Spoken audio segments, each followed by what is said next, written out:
With College SportsCast, and we are presented by the Fanboys.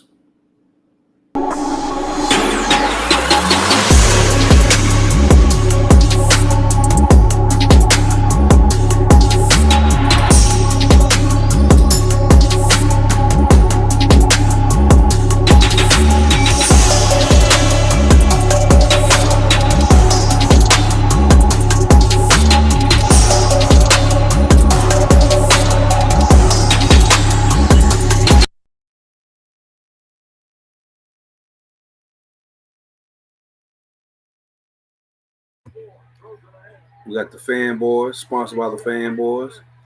In here in about 10 seconds, Brad will be coming in a second. I can do a countdown. 10, 9, 8, 7, 6, 5, 4, 3, 2, and 1. you cracking me up over here. All right, it's Brad with College SportsCast. I could tell he was counting down, so he was cracking me up. I can't hear nothing because it cuts me out, but yeah. I could tell that he was counting down. Yeah. So, welcome into College SportsCast. I have my man Jason Harrison with me tonight. What's up, Jason? What's up, Brad? What's up, Brad? How's your week been, man? What's today? Brutal.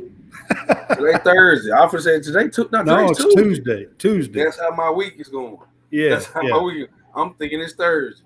Like man. No, man, not quite. Not yet, man. Yeah, just had a long weekend and starting the week off and trying to get to it. Well, man, welcome in, guys, to College SportsCast. Like I said, I got my man Jason Harrison with me tonight. We're going to be doing our news and hot topics show. Might throw in a segment, but we're going to cover some stuff all about college sports. Probably start with some football stuff and kind of go through some of that. First, I want to put this up on the screen, and we're going to talk about our true victory. So let me get this up on the screen there for you guys. True Victory is a veteran-owned sportswear company that we are now a brand ambassador for, and we're proud to be a brand ambassador for a veteran-owned sportswear company. They have some really awesome gear and really awesome stuff. Check them out. To the right of the screen, there is a QR code. You can scan that code. It'll take you straight to the shop. Online shop. There's men's and women's and accessories. You can even buy a digital gift card. So if you're needing a gift for somebody, you can buy a 10, a 25, a 50, or $100 digital gift card. Easy to pick up. It's digital. You can send it anywhere immediately. And, need to have that special gift or something, you got a birthday coming up, or with Mother's Day was just a few days ago, Father's Day is a few weeks away, it'd be a good thing to get, and your dad could pick out anything he wants. So that would be a cool gift. Use our code, the Fanboys, for a 15% discount. After you scan the code and go through picking out what you want, and you get through the checkout, make sure to put in the Fanboys as a promo code there. I'm going to leave it up on the screen for a little while. Mm-hmm. So anybody who wants to check that out while Jason and I kind of go through and talk the show, make sure you go and check out True Victory. They have a Stars and Stripe collection. They have a Victorious collection. There's brand ambassadors, Paul Skeens, the LSU pitcher who is the top dog pitching in college sports right now, is a brand ambassador for True Victory. So, like I said, check them out. Make sure you use our code, the Fanboys. All right, Jason, we're going to start the show off with talking about some top quarterback battles. Uh-oh. Uh-oh. Let's talk about it. Yeah, we're going to start the show off with talking about some college football for the upcoming season Mhm. for 2023. Okay. You know, there are quite a few top teams who um, lost their quarterbacks. Alabama lost their quarterback. Ohio State lost their quarterback. Georgia lost their quarterback. So, there's a whole lot of top teams who normally you don't see quite as many top five, top six, top eight teams that are um, going through a quarterback battle after spring practice and stuff like that. So, trying to find where my article was because I had an article that I was going to talk about.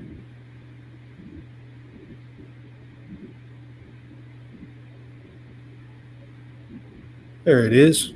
Just trying to get it to pull it up real quick while we do this. Mm-hmm. All right. So Alabama had their spring practice and they had Jalen Milroe and Ty Simpson. And I don't think Saban was too happy with that because right after spring practice, they went out and got transfer from Notre Dame, who was the Notre Dame quarterback last year.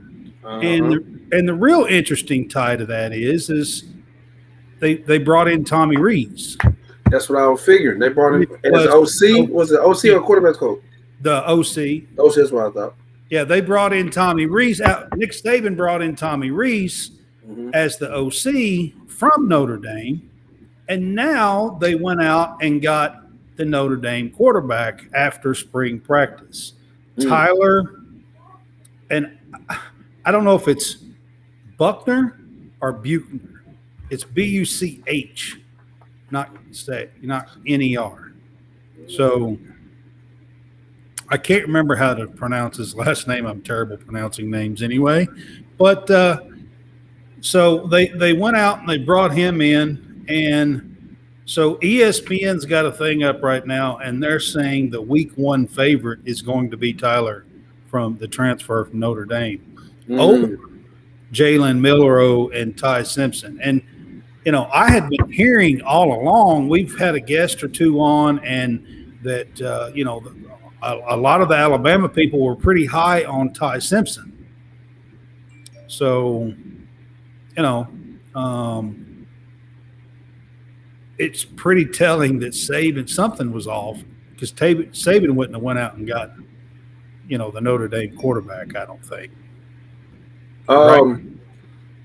I mean, we are in a day and age with the flip flops, the undecided. Then I'm uncommitting, and I know you hadn't touched on it. Just as probably was next. The number one quarterback switched from a school to Georgia. I mean, so it's a very interesting day and age in which everybody is very undecided. And a coach like Nick Saban, I know that's driving him crazy, because he normally has one or two guys that plan the battle out, but he always has his guy. But I also think, he's been spoiled the last couple years because he's had really, really good quarterbacks that stayed, 2 or 3 years, Yeah. based on if they were red shirted or not. So you think about it. The last three quarterbacks, if I'm not mistaken, Jalen Hurts. 4 now. Yep. You got Mac Jones, Yeah. Jalen Hurts, And Tua, Tua. Bryce, Yeah. Yeah. and Bryce. And Yeah. so You got 4 now. Yeah. You have 4 guys that you knew that you can count on for at least 2 to 3 years. Right. And going in the spring game, I guess he felt a certain way and said, "Hey, we might need to bring a veteran in because that's the name of the game right now, Brad. It's not what can you do, it's how much can you give, and can I get some experience?" And Yeah. that's I mean, I'm just saying. So the ones that I'm going to bring up here, the Florida Gators are the next one that I'm going to bring up. So Florida went out before the spring and brought in Graham Mertz from Wisconsin. He's a transfer as well. But he went through spring and he was fairly mediocre from everything that I have heard. And their spring game was very uninspiring as far as offense. I think they had 7 points and was very uninspiring as far as offense in their spring game. Now, they have Jack Miller III on there that is battling as well. But ESPN here is still picking Graham Mertz to be the week 1 starter. Wow. So that's pretty telling for Florida, if you ask me. Well, I mean, you got to think Florida has had the ability to have a phenom as a quarterback for the last 2 years, and who end up being, and I don't think we had a chance to talk about it. I know I hadn't had a chance to talk with you guys about the draft and what ended up happening, because I think John said it too, that you didn't want to be that 4th quarterback needing to be picked. And when, the kid ended up going to the Colts, that made Florida like, hey, hold on, what is Florida down there doing? And so the name of the game in any sport, you have to have a leader, an extension. I'm a basketball guy. You got to have a point guard. Football, you got to have that quarterback. You got to have it, man. You got to have it. You don't have that, man, it's hard to play quarterback from the sideline. It's hard to, and it's even hard for me to play point guard as a coach sometimes. You know what I'm saying? So it's I can just imagine what these OCs and head coaches go through and making sure they have their guy. I mean, it's a tough situation. It's a second-year coach down there at Florida, and they're losing Anthony Richardson to the NFL. He was a redshirt sophomore, so he really only played 2 years. Right. He really only played 2 years, and when they're coming out, you hope that you'll get 3 years out of them. But he redshirted his first year, and you really only got him for 2 years. Telling you guys, he was physically there for 3 years. Right. But he only got to play 2 of those 3 years. I think he heard something. I think he heard something good from a couple scouts saying that, hey, you might want to try. So they bring in Graham Mertz. He was a starter at Wisconsin, but Wisconsin doesn't run the same type of offense that Florida would normally run, So I think there's going to be a little bit of a learning curve there, but they are still saying that Graham Mertz will probably be the Florida starter. The next one is the Georgia Bulldogs. I mean, they lose Stetson Bennett, who's a 2-time national champion, and was drafted by the LA Rams in the 4th round as well. I mean, he's been a fantastic quarterback. They have 2 guys that are kind of fighting it out. Carson Beck and Brock Vandagriff are the 2 guys that are fighting it out. From everybody that I know and everybody that I have talked to, and I have had a few guests on that know a little bit of stuff about this, everybody tells me that it's Carson Beck's job, and that he's going to be the next starting quarterback for Georgia. Hey. Well,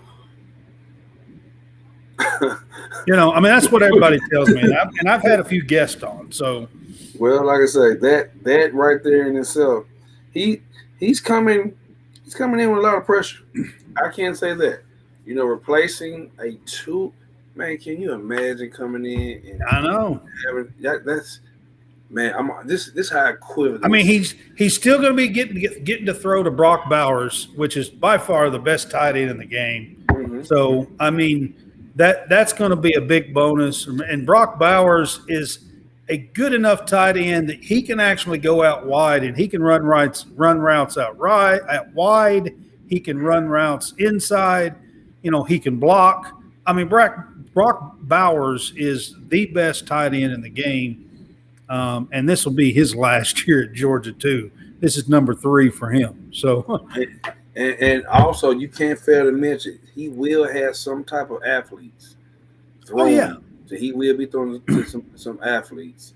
Oh, yeah. I mean, outside. I'm pretty sure Georgia the last 3 years has got the most NFL draftees. I'm pretty sure. On the defensive side of the ball, most of them. That first year, a lot of them. They said that first year, the first year they won the national championship, everybody on that defense. Yeah. Drafted. So the Philadelphia Eagles have most of them. But we won't get to that. But anyway, I'm just telling you. Ain't nothing wrong with that. Nothing wrong with that. It's like Bill Belichick. Bill Belichick was drafted. I'm telling you right now, it's the Philadelphia Bulldogs. You're right. And why? Hey, think about it. Defense wins. I know. They're gonna be. They got Jalen Hurts at quarterback, and they have one of the toughest defenses in the country. I mean, they're gonna be nasty for the next 5-6 years. It's and so they did the right thing. You just watch. I'm telling you, Philadelphia Eagles are going to be nasty for the next 5-6 years. Flying. They're going to be flying. Man, they're deep. I know we got out top of just a little bit, but you sign your quarterback. You already have your playmakers out there. You sure up the offensive line and probably free agency, but you draft from Georgia. I'm telling you, man, they're killing it, man. I just want to throw that out there, but I'm going to get back on topic here real quick. But so Ohio State Buckeyes is the next team. Of course, drafted number 2. They lose C.J. Stroud. He has been I want to say a 3-year starter. Wasn't Stroud a 3-year starter there? I'm not sure. I know he started 2. I want to say he started 3. Let me try to pull it up right quick. So they have 2 guys that are contending for that job. Kyle McCord and Devin Brown are the 2 that are kind of battling it out for that job. And, of course, ESPN, their week 1 favorite is Kyle McCord. Well, you never know until you know. You never know until you know. You can pencil something in. But nowadays, you got to have a great backup. Because you got to have a great backup. I find this interesting, though, because these are like top-notch teams that will some of these teams are going to be picked in the top 6 or 8 teams in the country. You got Ohio State, you got Georgia, you got Alabama, and these teams are going to be starting with brand new quarterbacks. And sometimes it doesn't all pan out the way that you think it will, I think Alabama, who was the quarterback that came in for Bryce this year? I know he played against Arkansas. He was it was probably Ty Simpson. Yeah, it was whoever it was, he was a Michael Vick clone. Now who was that? Remember that might have been Jalen Milroe. Jalen Milroe is the dual threat guy. The dual threat. He was a dual threat guy. That might have been Jalen Milroe that started then, because Ty was a freshman, I think, and I think they were trying to redshirt him last year. I don't think he played much last year. I think. So I believe it was Jalen Milroe, which is the dual threat guy.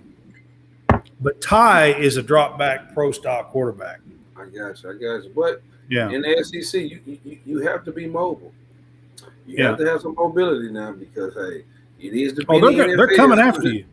It is the mini NFL now. Yeah, they're coming after you. All right, so another team on this list is Ole Miss Rebels. They've been in the top, and you're an Ole Miss alum, so you got Lane Kiffin there, and he has brought in transfer after transfer after transfer at the quarterback position. Mm-hmm. So he's got Jackson Dart there, who's been at USC. Mm-hmm. He's got Spencer Sanders there, who's been the starter at Oklahoma State for at least 2 years. Mm-hmm. Mm-hmm. And he has Walker Howard there, who has started some games at LSU. So he has 3 guys that are competing, and all been starters. And ESPN here is saying that Jackson Dart is probably going to be the week 1 starter. And I'm telling you right now, Spencer Sanders is a damn good quarterback for the Oklahoma State quarterback. Well, this is what I can say, and I'm gonna say it for the. I know it bodes well in women's basketball, men's basketball right now. If you know as a recruit, we've been getting football. Ole Miss is a haven for transfers, and there's not many quarterbacks that I know other than the quarterbacks that I was a part of. Romero Miller, quarterback right before Eli Manning. Quarterbacks who actually wanted, like, hey, I want to go to Ole Miss. I can't wait to get there. Eli even redshirted 1 year. Yeah. So, and I think Bo Wallace, who came through, guys who wanted to be Ole Miss quarterback. But now, man, look, you have to go and get a guy who has experience because I'm telling you, he's lining them up. Lane Kiffin's lining up starting quarterbacks, man. And I'm like, you only got one. I mean, you can only put one guy out there at a time, at least. But like I know, if one quarterback gets touched, yeah, by the right defensive cornerback or defensive lineman or linebacker, man, they can really disrupt everything. Oh well, he's definitely. I'm gonna tell you right now, out of everybody in the country, I mean, Ole Miss, they can take an injury or two and they'll probably be fine at the quarterback position. I mean, that's just the truth. And I think that might be his line of thinking. Yeah. If I have 2 starters, yeah, I'm good. Oh, they definitely can take an injury or 2, maybe 2. I mean, honestly, but 1 for sure. That third one might not stick around.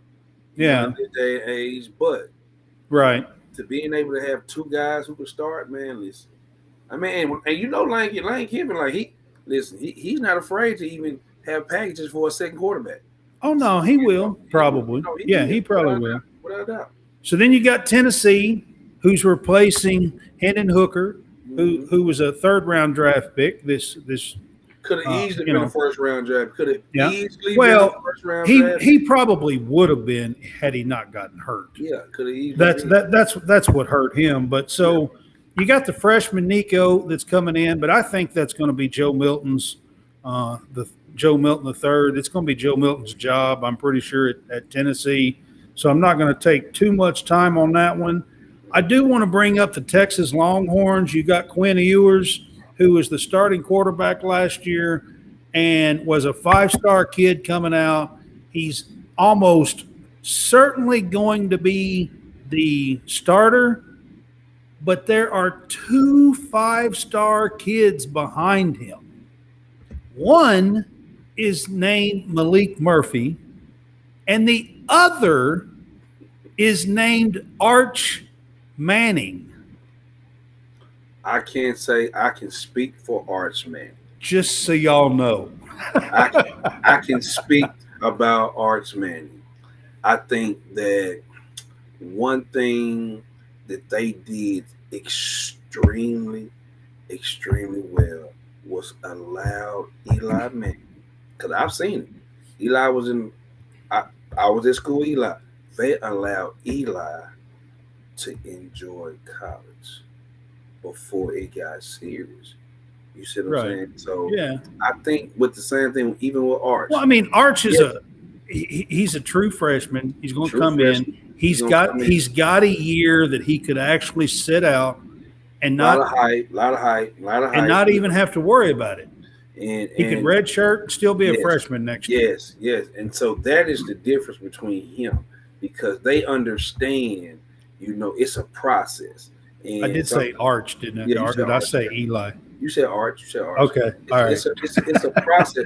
We just know that they know that it's a process. Too many of them damn Mannings. You know what I'm saying? So they have a blueprint for exactly what's going on. They know exactly what can go on. So I'm not even. I just wanted to throw that one out there. Quinn Ewers, I'm almost certain, positive, almost 99.999% sure is going to be the starting quarterback for Texas.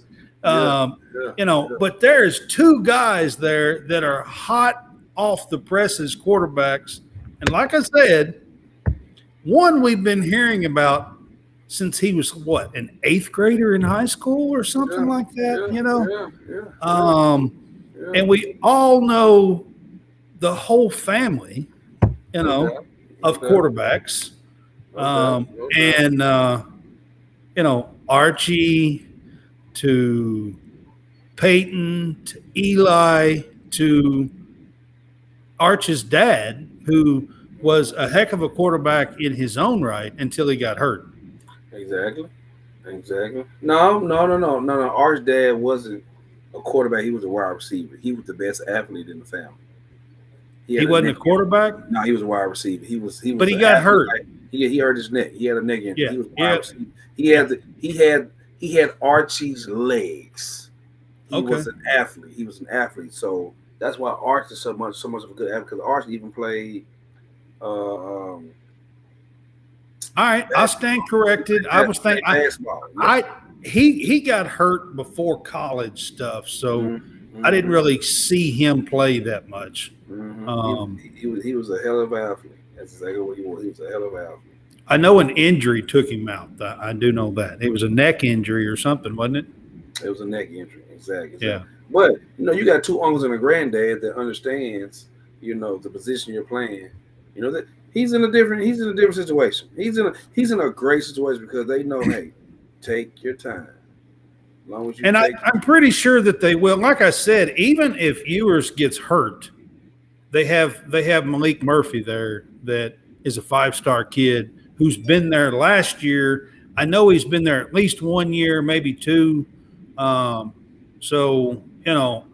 seriously doubt that Arch Manning will be thrust into playing time. I just don't see that really happening this year at Texas. No, you don't even have to worry about that at all with him. I just kind of wanted to throw his name out since I was talking quarterbacks. Yeah. But you do know everybody's watching that situation closely. Everybody's watching that situation. I mean, we were talking quarterbacks, and we're college sportscast, and we're trying to get some people to pay attention. So Arch Manning moves the needle. No doubt. All right. The next thing I wanted to talk about is I wanted to kind of go through. I found an article on the top 10 wide receivers in college football for next season in 2023. And I kind of wanted to go through this. The first one is a no-brainer. And I don't even think that anybody could question it.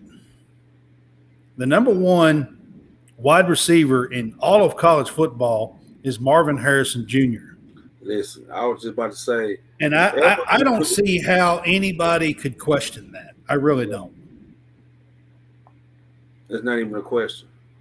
So his 2022 stats, he had 77 catches, 1,263 yards, 14 TDs.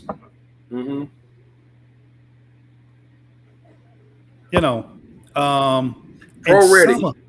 Some of the most beautiful toe tap catches that you will ever see in college football. I'm talking now in pro football over the years, there's some guys, Carter, it comes to mind that could do that and toe tap at the sideline and stuff. There's a few guys that I remember that were really good at that.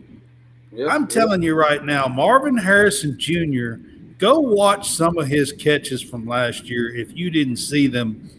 There are some where it's almost like he's past the sideline and he takes his foot and reaches back and taps that toe in, man. And you're like, how does he do that? It's beautiful. Man, it was said that he could be the number one draft pick next year. Oh, I think he would have been the top wide receiver this year if he was eligible. But the reason why he wasn't there is he wasn't eligible. He'll just be. That's what I'm saying. Next year, he could be the top draft pick. He was just a true sophomore, so he's got another year left. Not the top wide receiver, the number one pick. That's what they're saying about him because, he has good genes for one. That's all right, so the next one is an Ohio State guy as well. So they have the top two, all right? And I'm going to butcher his name, Egbuka. Yeah. I'm not sure how you pronounce it, to be honest with you. But he's a junior as well. And I said that Marvin Harrison had 77 catches. He had 74. Yeah. And so had 10 TDs. So I mean, listen, we were talking about the Ohio State QB situation a few minutes ago. I don't care who it is. You have the top two guys in college football to throw it to. So well, and you're absolutely right. But if you got a quarterback who can't see or make the precision passes when they're open, it don't matter who you got a quarterback. You have to have the right guy. You do. Get the ball, but two good wide receivers will help you out a little bit. It will, but you have to be accurate. You know that. Yeah, I know. You got to put it in the right spot. Stroud did that quite well. He did. I said, I can't remember if Stroud was there 2 or 3 years as the starter. I was thinking 3, but I might be wrong on that. Yeah. All right, number 3 is Washington Rome Odunze. Okay. I'm not sure how to pronounce Odunze. Odunze. I'm gonna let you pronounce it. I'm not going. I'm not. He's going to be a senior. He has 75 receptions last year, 7 TDs for 1,145 yards, and he's got Michael Penix Jr. throwing to him. And Michael Penix Jr., Washington's going to be a team to watch out there in the Pac-12 this year. So I want to put that out there. Dorian Singer is number 4. He's actually tied for number 4. He's a USC junior. He had 66 receptions, just over 1,000 yards, 6 receiving touchdowns last year. And then tied for 4th is Xavier Worthy from Texas.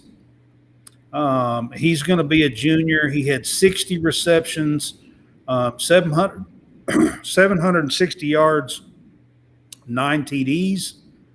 Number 6 is Florida State, Johnny Wilson. He's going to be a junior as well. He had 43 receptions, 879 yards, and 5 TDs last year.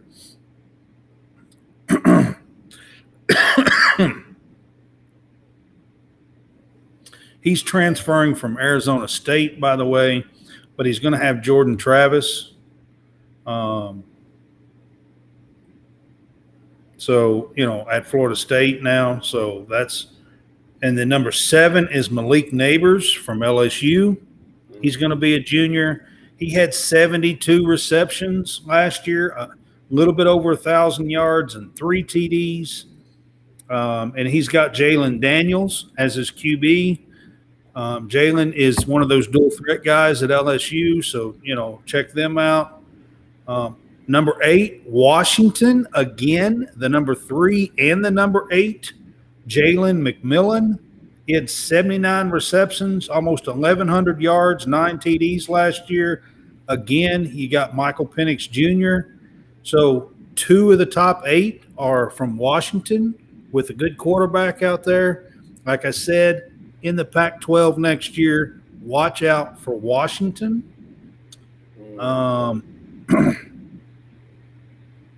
Number 9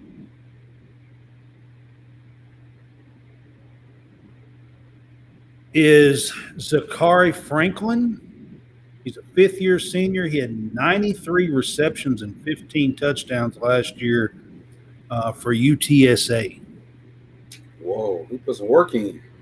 Yeah. over 1,100 yards, 1,137 yards, and they have him listed as number 9. And then number 10 is a guy from right here near me, Western Kentucky. Malachi Corley is his name. He'll be a junior. He actually had 101 receptions last year, almost 7 yards shy of 1,300 yards and 11 TDs. Western throws the ball. Yeah, they throw the And ball. and they have for several years, 6-7 years now. They put up some offense. So number 10 is Malachi Corley from Western, and he did not lose his quarterback. Austin Reed put his name in and then returned, so he'll have his quarterback back, and Western will put up some numbers. I would guarantee you that. They pass the ball around, like you said. Oh, They yeah. pass the ball around. They pass the ball around. Absolutely. All right. So those are the quarterbacks and the wide receivers that we were going to kind of go through tonight, and talk a little bit about. I do have a couple of other topics that I want to get to when it comes to, this one could be any sport, but college football is what's really leading this. Is the Pac-12 going to survive? I don't know. And the reason why I'm telling you this is they've been trying to negotiate a TV deal for 7, 8, 9 months now. They're getting nowhere. Their TV contract ends July 1st, 2024. They have 1 year left on their TV contract, and there's been rumors all week long that ESPN is off the table. They of course have come out and said that that's not true, but other people have come out and said it is true. I've been hearing in 2024 when Oklahoma and Texas are in the SEC and USC and UCLA is in the Big Ten, I'm hearing that teams are probably going to get $100 million in revenue a piece out of the SEC, out of the SEC and Big Ten. Now, but you got to understand what I'm hearing. Wait a second. From what I'm hearing, the Pac-12 is only being able to negotiate somewhere around $30 million for its teams. That is a $70 million loss.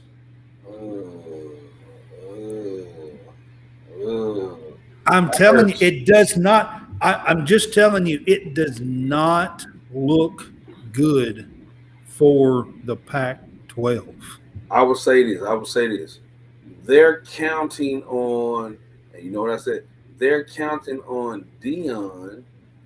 You know what I mean? They're counting on Dion to win because he is the only one in the Pac-12 that has. Well, I mean, you got Lincoln Riley out there. Wait. Yeah, like you said, let me hold myself. But he's going to be gone. He'll be in the Big 12. That's the reason why. I mean, he'll be in the Big 10. Yeah. That's, when you lose the LA market and lose Southern Cal and UCLA, and you completely lose the LA market, nobody's wanting to touch them, man. I'm telling you, they're just not giving them any money. Now, here's the deal. You bring up Dion, and I did want to bring up Dion because, and here's the reason why I wanted to bring up Dion. Do you not think that it was a little bit of a strange move for Dion to go out there knowing that the Pac-12 might die? I'm not going to say that. I'm going to say that Jackson State, Pac-12, It was a gap. It was a chance But for he him. was rolling at Jackson State and getting all kinds of press. But Brad, he was spending his own money. Probably. You're probably right on that. No, not a problem. Okay. He was spending his own money, and they withheld things because they said if you sold out so many games, I would be able to give you revenue off the door so that you can pay your coach a little bit more. Because he had brought so many things with him that it was a situation that, he couldn't do any more for Jackson State. He brought all the notoriety, all sponsors. Everybody came in. They were flying. They had suits. They had an Under Armour deal. They had deals on the table. But when he went to, Colorado, it gave him a chance not only to bring his son up and play major college football, it had a chance for him to pay his assistant coaches. So it wasn't about what the league was doing. It was about him being able to pay his assistant coaches what their worth. You see what I'm saying? So it was a win-win no matter what. Now, like I know, if the Pac-12 dies, Colorado will just go to you know, another conference. And so, no, I don't think that he knew that, but Colorado probably knew that, and they know they Well, needed so out. Yeah. yeah, I mean, there's already talk. So this is how close that it's getting with the TV deal and everything, and the last year fixing to approach and everything. So, and I don't know how true this is, but there are rumors that Oregon and Washington already have a deal with the Pac with the Big Ten, and that they're just holding off announcing it.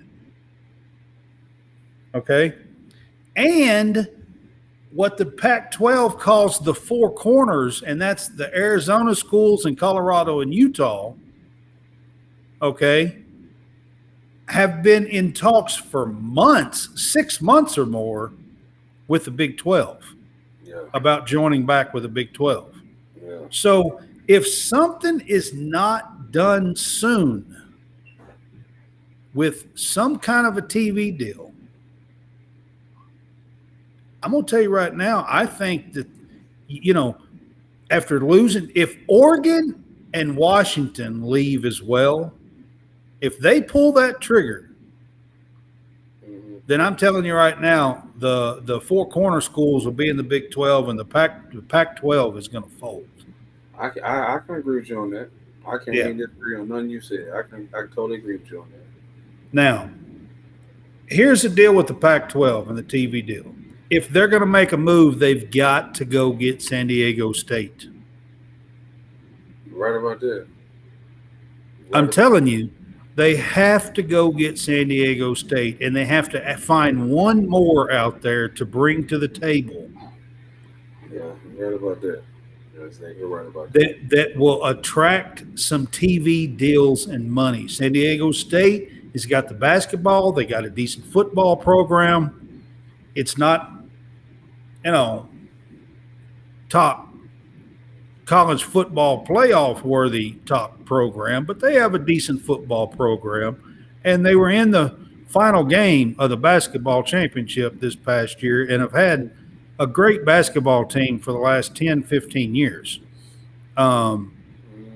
So they are one that the Pac-12 absolutely has to go after. I can agree with you on that. They have to. You have to replace, if they're going to survive and they're going to get a deal, that you have to replace some of what you are losing with USC and UCLA. That's just plain and simple. The Pac-12 has been sitting idle for way too long, knowing this information. They've had a year almost now, and they've done nothing. And I'm telling you right now, if they don't make some swift moves, you're going to begin to see the end of the Pac-12. Yeah, you're right about that. You're right about that. All right. So along with that, today there was a whole big uproar in the ACC between the executives and stuff of the schools, counselors and stuff of the schools and the leagues, um, and I think it's a game. They're trying to hopefully open the door to renegotiate their TV deal that they just signed about 18 months ago, I think. Um, and it's set in stone till like 2036 or something. It's like forever away from now. And it's their revenue is nowhere near what that $100 million that I was saying that the SEC and the Big Ten is going to get. So the ACC is playing some chess and trying to get the negotiations back to the table. Let's just say that.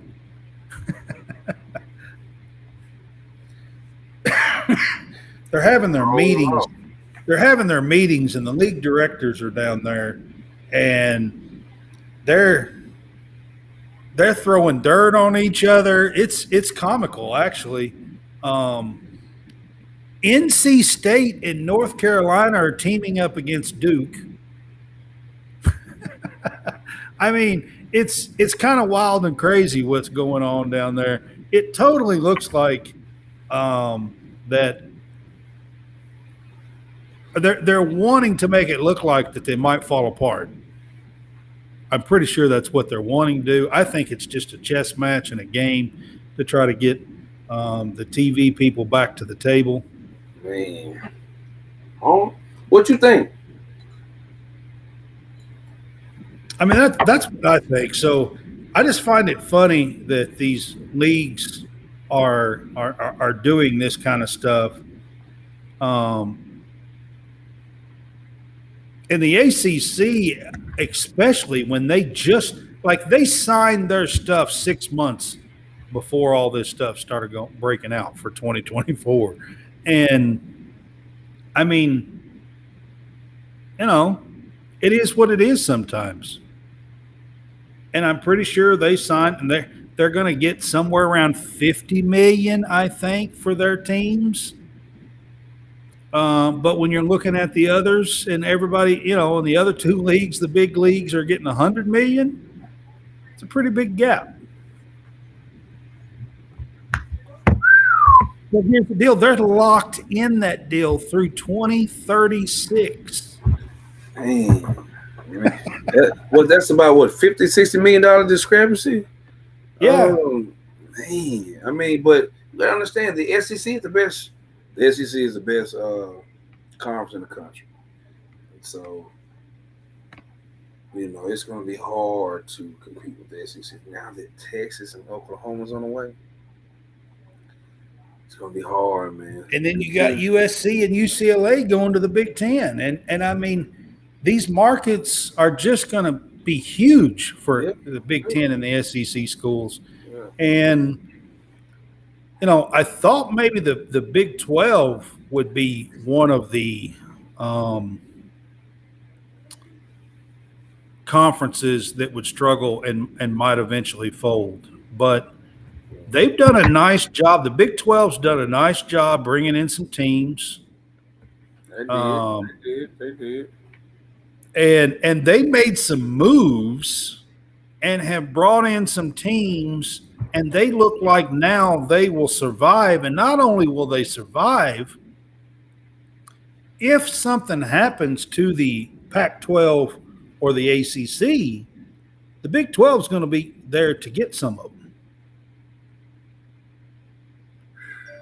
So the Big 12 is going to survive. And when it was announced that Texas and Oklahoma was leaving the Big 12, I'm going to be honest with you, I thought, damn, that might be the end for them. Well, the Big 12. Who did the Big 12 add? Who are they adding? Well, they added Houston, Cincinnati, BYU, and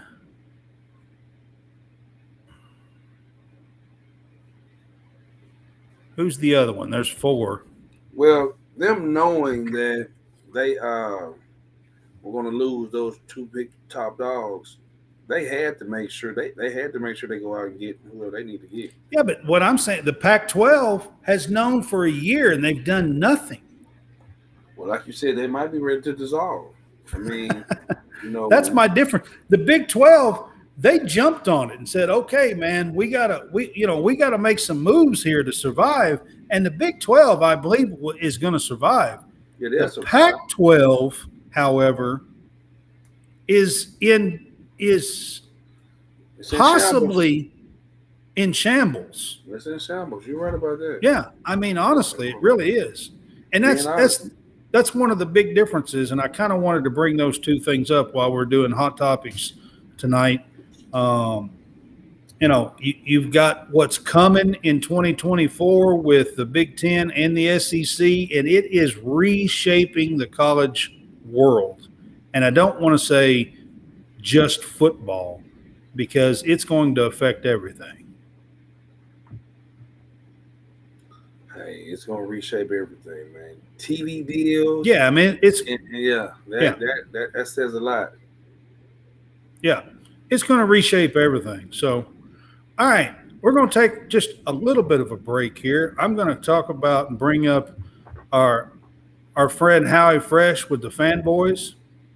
He has his own channel, the Real Fresh channel, and he has a little commercial here. We are featured on his channel on Sunday evenings when we do Sunday shows. We have missed several lately. Last Sunday was Mother's Day. There was a Easter Sunday there, and there's some things that's been going on. So we haven't done as many Sunday shows recently, but we are featured on his channel, the Real Fresh one. I'm going to give Hal to speak here. Hey, I am Hal Fresh here to tell you about the Real Fresh channel. That's right, youtube.com/the Real Fresh channel. We are a network aiming to bringing you various content each and every day, different types of podcasts, different type of content, anything from college SportsCast and fresh takes for some sports. We also got You Want to Do What? We got the Wrestling Corner. We got live stream. Just go over to youtube.com/the Real Fresh channel and hit us up today. Thank you for checking it out. Appreciate your time.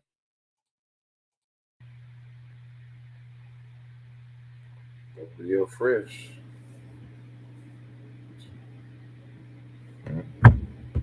All right, guys, that was Howie Fresh at the Real Fresh channel. Like I said, he's a friend of ours, part of the Fanboys, and check him out. He has all kinds of different shows there that you can watch. Then I'm going to bring up our own official merch page. Got it coming up there. Again, this QR code that you can scan. Let me get Howie's stuff off the screen so you can actually see it. There it is. So it was up. It was just behind that other stuff, so you couldn't really see it. All right, so this is our official college SportsCast merch shop, and you can scan this QR code right here, and we have about 8 or 10 different shirts and a couple of coffee mugs. We would appreciate it if you guys would log on, check that out. When you go to the checkout, since you are watching our show, put in Watch CS Cast as a 15% discount code for watching our show.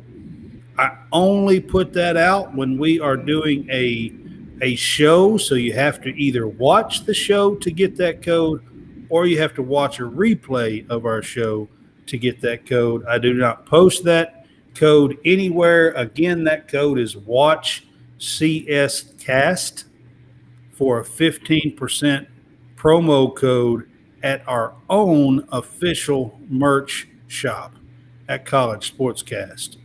Scan that QR code. It'll take you right to our shop. We got a baseball shirt. We've got a couple of football shirts. We got basketball. We've got softball, volleyball, soccer, just about every college sport is on there. So check it out and hit us up. We'd appreciate it, man. I'm going to leave that one up for a little while, like I did the True Victory one. And we'll kind of go on about the show as you guys check that out. All right, so I want to get to a couple of basketball topics, and since I got the Ole Miss guy here with me, I'm gonna bring up Chris Beard. So Chris Beard is bringing in Twin Towers. It looks like. It looks like it, doesn't it? It does. It looks like he's bringing in some Twin Towers. He's trying to take the old Joe B. Hall approach to college basketball. I'm just saying. Yeah. Exactly. I'm just saying it's been done before, and old Chris Beard is pulling some tricks out of his hat. Hey, he's doing a great job. No kidding. He got the 7-5 transfer from right here at Western Kentucky, Sharp, a few weeks back, and then this week he 7'1". And I'm terrible with names, so I'll let you butcher this name. He's going to be an Ole Miss guy. What's his name? I'm not going to attempt to butcher. I know he got the kid from Western Kentucky. His name's Sharp. I can say that. Yeah. So hey, one of those deals. What's the kid's name? Moises. Yes. I don't know. We're gonna leave it at that. I don't know how he pronounces his last name.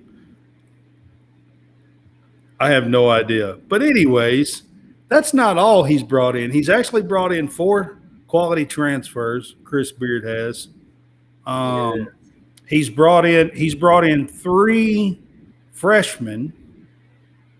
And one of those I know is a 4-star kid, at least out of the freshmen. So I know he's got at least one 4-star kid coming in as a freshman.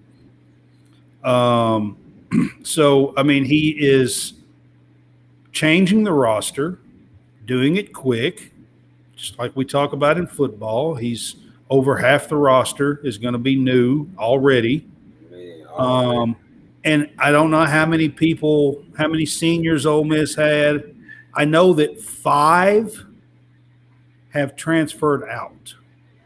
Yeah, they have. They've had 5 transfer out, 4 transfer in, and all 4 of those are quality, good players. And then he's got 3 freshmen lined up coming in that he has put together. And like I said, one of those is a 4-star kid. And I just wanted to give you a chance to kind of talk about Ole Miss for a minute, man, since I got you. Well, the one kid I can talk about, Rashard Marshall. He played with me the first session and the last session in Cali. He probably is a guy who, if he stays healthy and focused, you should be hearing his name being called. 6'8" kid out of Blythe, Arkansas, who has an extreme high upside. And he would be playing the 4 for them because, like you said, he's brought in Twin Towers. And this guy, when I tell you about Rashard Marshall is a kid that small town who did not want to travel and do anything. That's the only reason why he was a top 100 kid. This is really a top 30 kid. He's a throwback. You know, Kansas offered him, and Kansas is not just throwing offers out. He's a throwback kid that does not want to go far from home. Ole Miss is about 2 hours from Blythe. That's why he chose Ole Miss. He wanted to go to Ole Miss. Okay? And to talk about Chris Beard hired Wes Flanagan. Wes Flanagan is like a big brother to me. I played for his dad in high school, so I'm real good with that family. And Chris Beard, Wes Flanagan, along with others, came in 1 year, had 11 transfers at UALR. And that's when Chris Beard went from UALR to UNLV to Texas Tech. That's exactly that. So I've seen this before. And I do know that Chris Beard is willing to make sure he he does not rest until he gets that thing turned around. I believe in Chris Beard.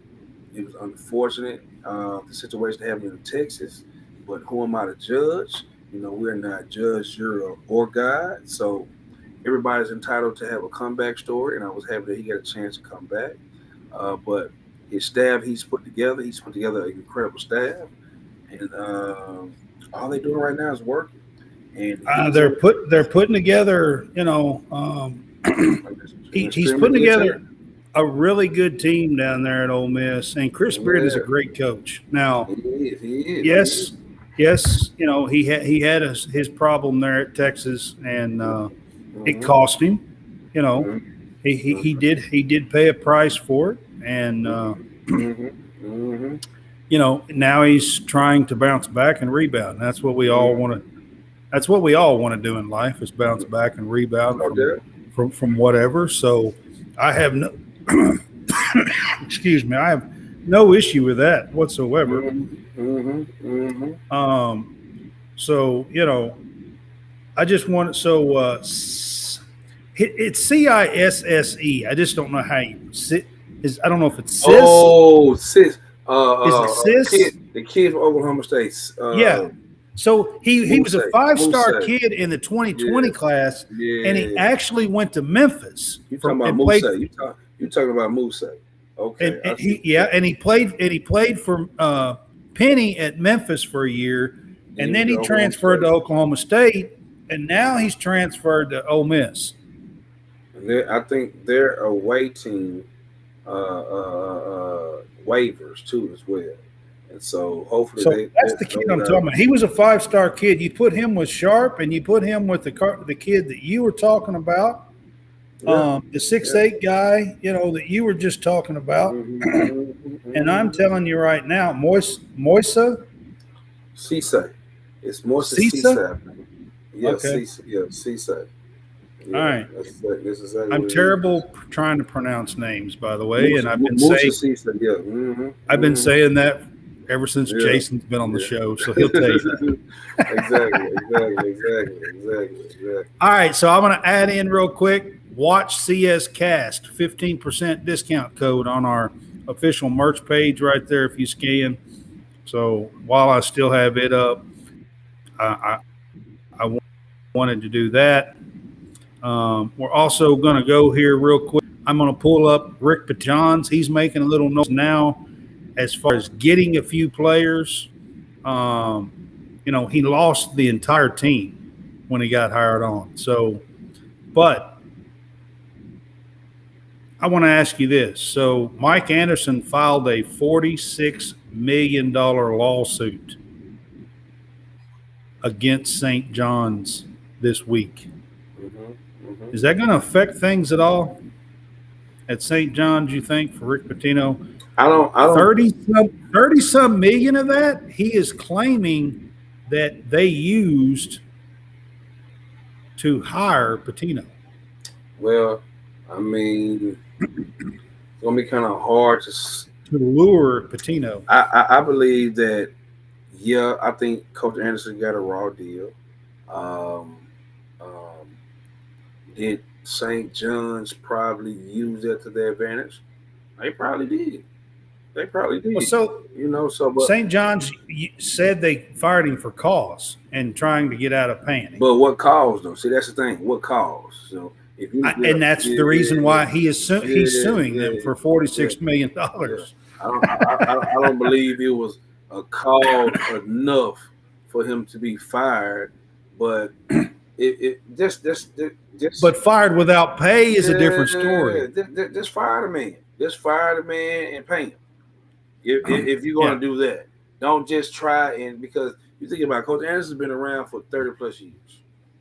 He understands contracts in the game, so you have to make sure that he's not just a young coach that who just got a job. He's had a job for decades, and if you want to get rid of him, you got to get rid of him the right way.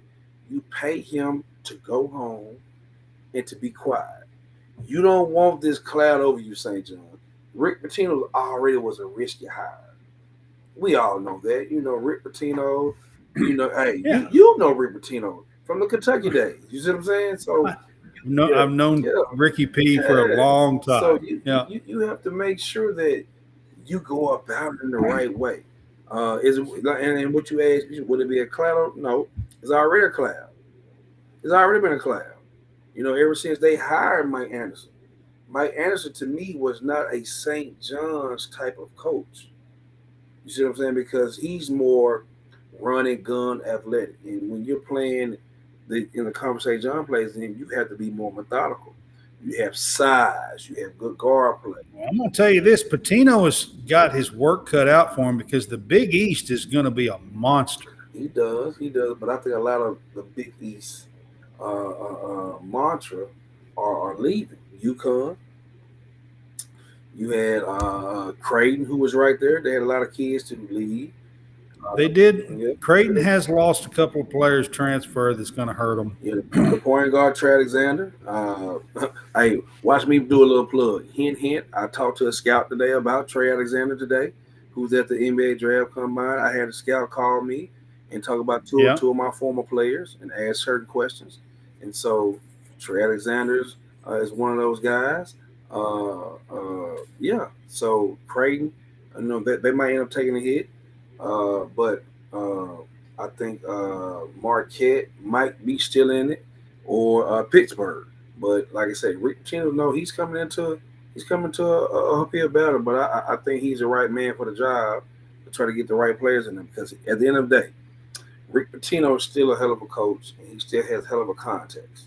And in this day and age, kids want to know what can you do. As bad as I hate to say it, and I do, he'll get the job done. He'll get the job done. Rick Pitino. I promise you he will.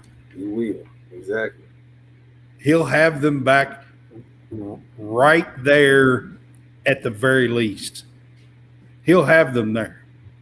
Yeah. I guarantee it. Yeah. And like I said, as bad as I hate to say it, because there's some things that I just can't.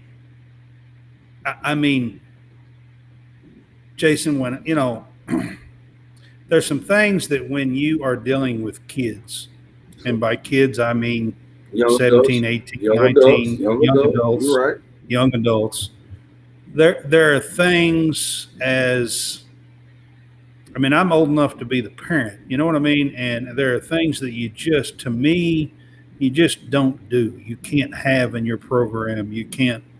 And Pitino allowed stuff to happen. He was doing stuff himself. There's just things. I don't believe that some of the things that he done with kids, I just don't think that he's the right kind of fit for a program. But that's just me. That's my take. As far as his skill as a basketball coach, he, like I said, get the job done. He's going to get the job done, like you said. I promise you, he will get the damn job done. I promise. He's a hell of a coach. He is. All right. I want to get to something, and I want to see what you got to say about this. Uh-oh. I'm gonna say a guy's name. You're not even gonna know who this is at all. Seth Towns. Okay. You're not gonna have any idea who this is. Okay. Seth Towns put his name into the NCAA transfer portal on Monday night. Mm-hmm. Okay? He is a former Ivy League Player of the Year who last played any college ball in the 2020-2021 season. Okay? Wow. Did you hear what I just said? The last year he played any college ball was in the 2020-2021 season. And this kid put his name. Oh, wait a second. I said kid. I'm going to get to that in a minute. Young man. All right. So this guy put his name into the transfer portal and applied for an 8th year of college basketball and has not even played since the 2020-2021 season. And he'll be 26 years old before next season starts. Yeah, what kind of world are we living in, Jason? You know what I'm about to say. We live in a world that young men do not want to grow up. They want to play. They want to play in college as long as they can. As long as they can, man. So kind of like what Barkley said. But I remember Charles Barkley said people in the G League who played for a lot of years just don't want to go get a regular job. So in 2020, 2021, he transferred to Ohio State Buckeyes, played in 25 games, scored 3.8 points a game, and had a back injury, and has not played ball since.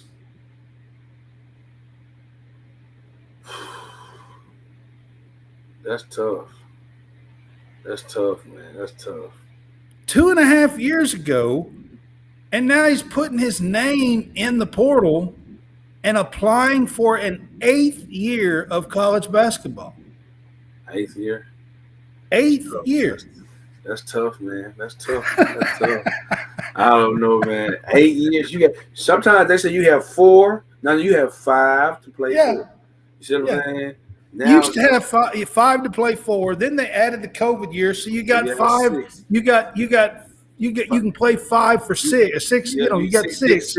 6 to play for. 6. Then, now you can play 4 and have a grad transfer year. So you can play 5 years. Yeah, and then they're adding all this stuff and applying for years. I mean, come on. At what point do we say, I'm sorry, dude. Grow up. Old. It's time for you to get in the real world. Oh my gosh. I saw this story and I thought, what in the hell? I got to bring this up. You're right about that, man. That's different, man. That's different, man. Hey, like you said, I didn't know who in the hell that was, but now I do know. So he played at Harvard, I believe. He began his career in 2016 at Harvard. Man. He'll be 26 years old at the start of next season and has not played since 2020-2021. And like I said, that was for the Ohio State Buckeyes.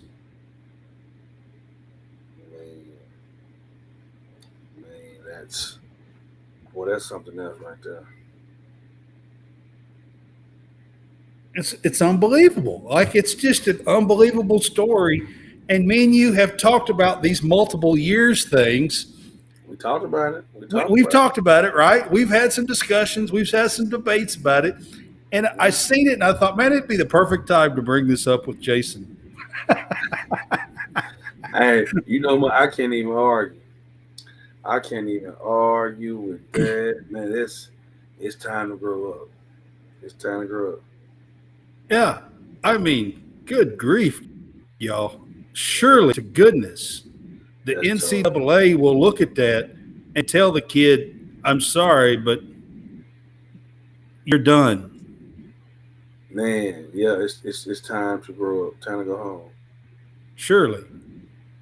Let's please hope that that's what happens with Seth Towns. All right? Yeah. That's all I'm saying, y'all. Like I said, I had that on there, and I had to bring that because You had to. You had to. well, Hey, we've talked been about talking about stuff like that, and had a few Yeah, debates about it with the yeah, multiple years and more, and yeah, and then I saw this story with this kid, and I was like, okay, that is one crazy story right there. man, hilarious. That is hilarious. That's hilarious. That is hilarious, man. Seth Towns, man, you got to go on with life. Gotta click the. You need the grow up button. You know how they click the easy button? Grow up. Yeah, man. I'm sorry to tell you, but you've got to go on with life, man. I'm telling you. I mean, seriously. All right, so we're going to end up the show talking a little bit about baseball. The final regular season weekend is coming up. Look at the shirt. Look at the shirt I got on. Yeah, I got on baseball Nike shirt. right. The final weekend's coming up for college baseball, and then we will get to the conference tournaments weekend, and then of course we will begin regional rounds to make the college World Series. Wake Forest is the new number one team this past week. LSU, who had been number one all season long, is probably not the team that everybody thought they would be, to be quite honest with you. Is that LSU? Yeah, I mean, they have the number one pitcher, Paul Skeens. I brought him up earlier when I mentioned True Victory. He is a brand ambassador there. Check them out. Again, the Fanboys promo code 15% off for the True Victory. And Paul Skeens is a ambassador there as well. So check out his collection. But I think LSU is vulnerable. So just the other day, Mississippi State, who is one of the last two teams in the SEC, was down 13-4 to LSU, and they come back and won 14-13 just the other day. They've been giving up a whole lot of runs, 8-10 runs in a lot of games. So Arkansas won a series against South Carolina last weekend, which is a big one before the SEC tournament. They actually hold the top spot in the SEC West right now. Arkansas does, going into the last weekend of the regular season. So that was a big win, series win against South Carolina. Key games to watch this weekend is going to be Florida at Kentucky, actually, is going to be a key game to watch this weekend.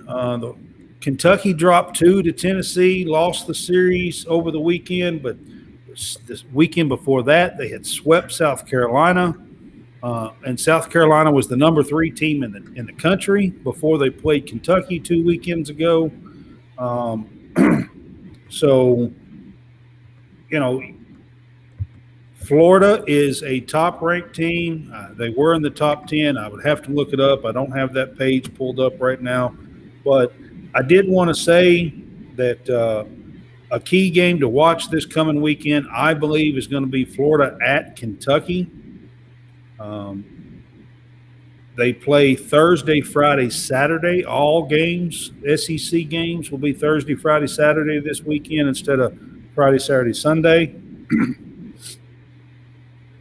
But The Gators are slimly holding on to first place in the SEC East right now, and Kentucky could possibly lock up a shot at hosting a region if they can win the series against Florida.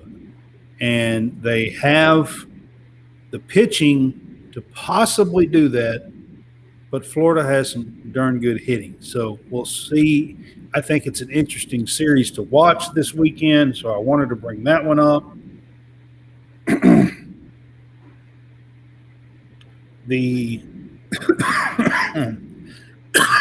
excuse me, the rankings, D1 baseball, Wake Forest is number 1, Arkansas is number 2, Stanford is number 3, and Florida is number 4. I said, talking about the Florida Kentucky series, Florida is 40-12, and Kentucky is 35-15. So it ought to be a really good series. LSU has dropped to 5th, who is number 1 basically all season long. They are 39-12. All of their losses, I believe, have been in the SEC. West Virginia is 6. Clemson has moved up to number 7. There's a shout out to Fanboys, guys. Clemson is now number 7. Coastal Carolina is number 8. UConn is number 9, 38-12. And Oregon State is number 10, 36-15. Other SEC teams, Vanderbilt is 12. South Carolina has fell to 13. Tennessee is 18. Kentucky is 19. And that is your other top 25 teams in the SEC this coming weekend. Try to get to these real quick. Top games. LSU plays Georgia. Georgia is barely a 500 team. It ought to be a series that LSU would sweep. Clemson plays North Carolina, who I just said Clemson is up to number 7 in the country.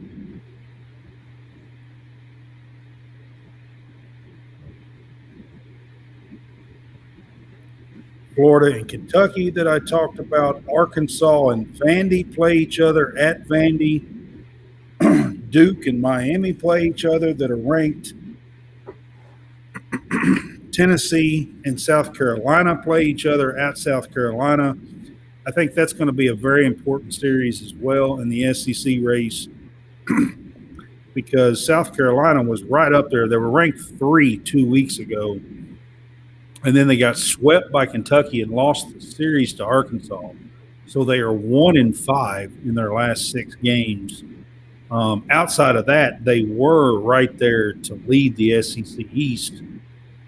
But, with Tennessee coming, they're ranked right there as well. So Tennessee could overtake them in that series, I think. Mm-hmm. So that's an important series. Texas A&M plays Mississippi State. Missouri plays Auburn. Ole Miss plays Alabama. Winding down. I think that is the 7 series in the SEC. And then we will get the SEC tournament that will begin the following Tuesday, actually a week from today. The opening game, play-in game, basically, playing games, there'll be 2 of them, will be a week from today, next Tuesday night. So then you get the regional tournaments after the next weekend, which will be the conference tournaments. And then you'll get the regional tournaments set up. And before you know it, we'll be headed to the College World Series. About that time. It's winding down. It is. Always Memorial Day weekend is the conference championships for college baseball. and they end up crowning their College World Series champion right before the 4th of July, usually like the weekend before, the Monday before, or something like that of the 4th, right at the end of June, usually, I believe, is when they crown the champion for baseball most of the time. So, all right, guys, we have kind of went through our show and our topics for tonight, and I do still have our College Sportscast swag up on the screen. So scan that code, do a watch CS cast at checkout for a 15% discount. Check that out for us. We would appreciate that. I do have some news that I want to share. So today, I was hired as a sports writer for Stadium Rant. So I want to put that out and put that up. So look for me to be writing articles for Stadium Rant, and I'm excited about that. I'm going to be doing everything. Basically, I'm going to be doing is going to be, or most everything is going to be college sports related, of course, tied with College Sportscast. But I'm going to be doing some stuff with a little Kentucky flavor because I am a Kentucky fan, and it's what I know a whole lot. So I just want to put that out there, that I was hired today as a sports writer for Stadium Rant, and I'm excited about that opportunity. Man, that's great. That's great. That's great. That's great news. We can always use great news at all times. Yeah, man, I was pretty excited about it. So I got that up on there for you at the bottom at the ticker. And look for me to be writing articles for Stadium Rant. Also want to put up real quick that we are still on WSBN TV channel 30. Download Boxcast app, and you can find us on Apple TV, Roku, Fire, Amazon Fire TV. So download that. We do our shows on Tuesday and Thursday night at 8 o'clock Central Time, and on Sundays at 3 o'clock Central Time. We will not be doing a show this Sunday, and the reason why I'm not doing one this Sunday is because I'm actually covering Prep Red Zone, a recruiting camp in Tennessee on Sunday. I will be in Murfreesboro, Tennessee for covering a Prep Red Zone recruiting camp, football. And this is going to be from kids all the way from the class of 2024, I believe, all the way to 2028. So I'm going to get a chance to go to Murfreesboro and check out a whole bunch of kids who are trying to get exposure and get known. And it's going to be a fun weekend on Sunday. So I will not be doing a show this Sunday, but that is the reason why. I will be working, and it will be sports related. So we'll come back and do something next Tuesday instead of doing it Sunday. I do have a show for you on Thursday lined up. I have a special guest from the Fanboys, Nathan Erbach. He does a Golden Homers podcast, and we're going to do a Notre Dame special. Golden Homers is a Notre Dame podcast. Check them out. He's very knowledgeable.